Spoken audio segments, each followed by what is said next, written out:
আবার একটি good shot, কিন্তু না, কোনো রান হলো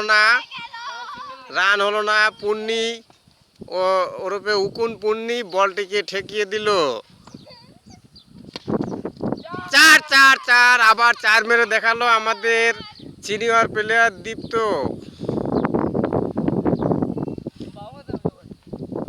এই যে ভাগ্নে মিক্সি মিল থেকে এখানে এসেছে 5টি বল করবে বলে, কিন্তু প্রত্যেকটি বলে 4 হওয়ার সম্ভাবনা।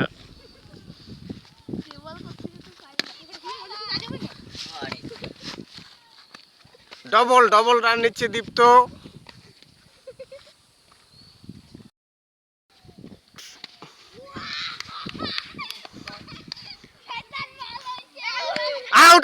আউট, অবশেষে দীপ্ত আউট হয়ে গেল।